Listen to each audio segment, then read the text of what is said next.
The snow lay silent that afternoon. A thin white skin stretched across a forest floor, scarred by 2 days of desperate fighting. Smoke drifted between the bare trees, carrying the faint metallic scent of burning steel. Somewhere beyond the mist, engines growled a deep, deliberate sound that told every man listening exactly what was coming. And in the shallow cut of a frozen drainage ditch, one young officer understood that the next hour would decide whether anyone under his command survived at all. 6 armored silhouettes were moving toward the woods, their tracks grinding through the ice. Behind them, a wave of infantry in white camouflage advanced across the open field. 18 exhausted Americans waited in the trees, down to their last ammunition, facing an attack designed to break more than a line it was meant to shatter, the last Allied foothold guarding the road to Germany.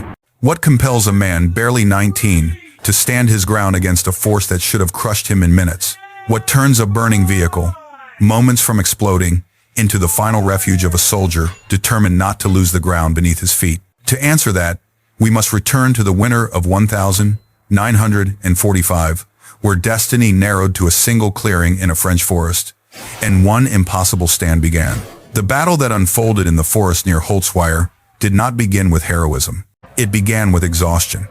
For 2 days, Company B had pushed through frozen woods where the ground was so hard that even seasoned infantrymen could not dig proper foxholes.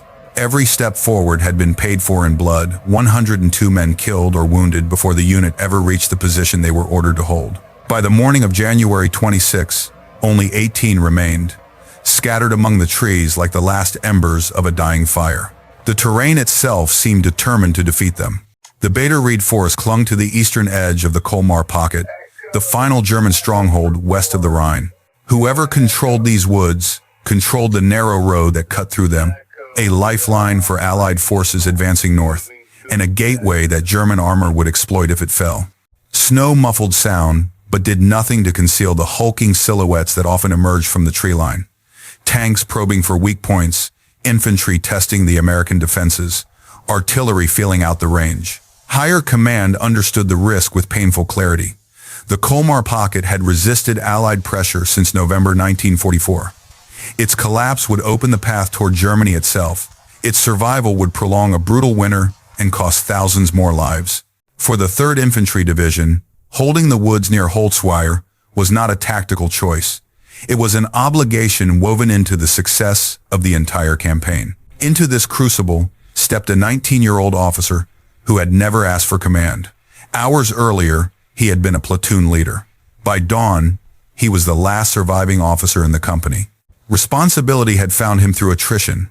One by one, the veterans who had carried Company B through North Africa, Sicily, and Italy had fallen. Now he alone had to hold a position that had already shattered a larger and better supplied unit. As he studied the fog-bound clearing ahead, the signs of what was coming became unmistakable. Tracks in the snow, the low growl of engines approaching from Holtzwihr, movement disciplined, deliberate, spreading wide. The enemy was not probing now, they were committing. 6 Panzer V tanks were advancing in 2 wedges, supported by a full complement of infantry in white winter camouflage. The attack was not designed to pressure the line. It was designed to break it. American doctrine was clear. When outnumbered and outgunned, a small unit should fall back, regroup, and fight another day. But retreat here meant surrendering the road, inviting enemy armor to drive directly into the regimental command post, barely a mile behind them. If Company B withdrew, the entire sector could collapse. 18 men, 6 tanks, 250 infantry, and 1 narrow strip of road that could not be lost. As the German formation emerged fully from the mist, the young officer understood that the opening moves of this battle had already been decided. There would be no retreat. Not today. The German assault began with a kind of cold precision that only seasoned soldiers recognize. Artillery whistled overhead, exploding in the frozen woods behind Company B's line, shaking loose branches heavy with ice. The barrage was not meant to destroy the Americans outright. It was meant to pin them, to blind them, to ensure that when the tanks arrived, nothing would stand in their way. From the edge of the trees, the first M10 tank destroyer opened fire. Its 3-inch gun punched a shell across 700 yards, striking the lead Panzer head-on. The round skipped off the tank's angled armor, a harmless flash against plate steel. A moment later, the German 88 returned the gesture with brutal efficiency. Fire burst from the M10's crew compartment. Its hatch flew open. Men tumbled out and sprinted toward the tree line as the vehicle burned behind them. The second M10, positioned farther to the rear, fared no better. Flames licked at its engine deck, the smell of burning fuel spreading across the clearing. Any rational soldier would have avoided the smoldering machine, a steel coffin waiting to erupt. But the young officer knew something the Germans did not. The 50 caliber machine gun, mounted on its turret, still stood intact, its ammunition box untouched by the fire. The situation deteriorated with brutal speed. German infantry flooded into the no-man's land between the village and the woods, scattering into shell craters as American artillery found its rhythm. They pressed forward in waves, white parkas melting into the snow, until rifle flashes betrayed their advance. At 400 yards, their outlines sharpened. At 300, their machine pistols began to chatter. Company B's thin line lit up with rifle and carbine fire, but it was clear to everyone in those trees that small arms alone would never stop armored steel. Realizing the line would soon be overrun, the officer made a choice that defied doctrine, logic, and survival instinct. He ordered his men to fall back deeper into the forest, to positions where they could regroup and avoid annihilation. Then, with the field telephone in one hand, he ran alone toward the burning M10, weaving through explosions and rifle bursts that cracked the air around him. Reaching the tank destroyer, he hauled himself onto the scorched hull, feeling the heat through his gloves. Smoke poured from the open turret. Inside, visibility shrank to a haze of firelight and choking fumes. But the 50 caliber was still there, steady, loaded, and capable of reaching every German soldier on the field. He climbed onto the turret roof, pulled the charging handle back, and set his shoulders behind the weapon. The first burst tore across the clearing like a thunderclap. German infantry dove instinctively, but there was nowhere to hide. Tracer fire stitched the snow, cutting through squads that had moments earlier believed the burning vehicle to be irrelevant. Shell casings ricocheted off the turret and rolled toward his feet, burning through the cloth of his trousers. Still he fired, sweeping left, then right, punishing every attempt to flank the position. Artillery answered his shouted coordinates between bursts. Shells landed behind the panzers, isolating them from their infantry support. The battlefield narrowed to a single point. One man, one machine gun, and a storm of steel advancing from all sides. For nearly an hour, he held. The moment of greatest danger came without warning. An 88mm round struck the M10's hull just below the officer's position, lifting the entire vehicle with a violent jolt. Hot metal fragments tore through the air. One shard punched into his leg, and for an instant the world narrowed to fire, smoke, and the sharp sting of pain spreading through his boot. He looked down only long enough to see blood darkening the wool, then lifted his eyes again to the field. The Germans were still coming. At 150 yards, he could see their faces, now young men struggling forward through snow churned red and brown. Some were terrified, others resolute, all of them caught in the grinding logic of an assault that no longer made sense. They pressed on because their orders demanded it, because the tanks behind them expected it, because retreat under fire was often deadlier than advancing. But each burst from the 50 caliber sent bodies tumbling, scattering the formations that had moments earlier looked unbreakable. When German squads attempted to cross a drainage ditch on his right, he pivoted the heavy machine gun and cut them down before they could close the last few yards. When another group tried to use a cluster of trees for cover on the left, he shattered branches and bark with controlled bursts, leaving the ground beneath them littered with splinters and bodies. Every maneuver the infantry attempted met the same answer: steel, smoke, and the relentless hammering of the Browning. The panzers struggled to bring him into their sights, but the burning M10 sat in a shallow depression. Smoke rolled over the turret in thick waves, obscuring him from the German gunners. They fired again and again, each impact rocking the hull, each explosion threatening to send the ammunition inside into a catastrophic detonation. But none found the man behind the gun. As the infantry thinned, their resolve faltered. Soldiers who had advanced with determination now hesitated at the open field, refusing to leave their craters. Others crawled back toward Holtzwihr, dragging wounded comrades through the snow. Without infantry support, the tanks became exposed.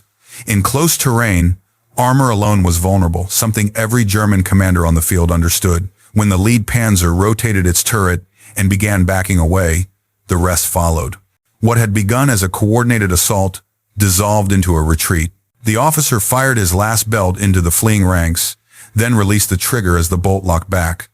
For the first time in an hour, the battlefield fell silent except for the crackle of the fire beneath him. His leg buckled when he climbed down. He staggered through the snow, dragging the field telephone with him.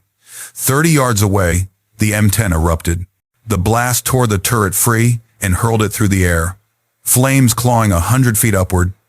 If he had stayed atop the vehicle a few seconds longer, no trace of him would have remained. Reaching the edge of the woods, he found his 18 men emerging from the trees, every one of them alive. He refused medical evacuation. The enemy was fleeing, disorganized. This was the moment to reclaim the ground they had lost. Under his direction, Company B advanced once more into the clearing. There was no further resistance. The Germans were gone. By the end of the day, the Americans held their position. By the next afternoon, Holtzwihr fell. 2 weeks later, the Colmar Pocket collapsed entirely. 1 hour on a burning tank destroyer had helped shift the momentum of a campaign that had resisted Allied efforts for months. In the days that followed, the story of what happened near Holtzwihr began to filter upward through the American chain of command. Reports from surviving riflemen, artillery officers, and Staff Sergeant Elmer Brawley all aligned. A single officer had held an entire German assault at bay long enough for his men to survive and for the line to hold. But in the broader context of the war, the implications stretched far beyond one battlefield. For American commanders, the action at Holtzwihr highlighted a reality that doctrine often struggled to capture: the power of individual initiative. The U.S. Army had long emphasized unit cohesion, coordinated maneuver, and disciplined withdrawal when outnumbered. Yet here was an instance in which one soldier, armed with a burning tank destroyer and a field telephone, had altered the outcome of a divisional operation. In the months following the battle, leadership programs at regimental and divisional levels cited the event as evidence that battlefield judgment, when rooted in experience and clarity of purpose, could outweigh rigid adherence to doctrine. This understanding eventually found its way into the curriculum of the United States Military Academy at West Point. Cadets studied the engagement not as a tale of recklessness, but as a case study in calculated risk, when a commander may choose to sacrifice himself to preserve his unit, and how moral responsibility and tactical necessity can converge in the span of a few seconds. The lesson was not that courage alone wins battles, but that courage paired with situational mastery can reshape the course of a fight. Internationally, the legacy took a more tangible form. In the village of Holtzwihr, the people who witnessed the destruction of their homes and the liberation of their streets erected a memorial at the precise site where the stand occurred. The sculpture and stone marker face the same open ground where German armor once advanced. The forest line remains nearly unchanged, a quiet reminder that even vast campaigns sometimes hinge on a single clearing and a solitary figure refusing to move. Yet perhaps the most enduring consequence emerged far from the snow of 1945.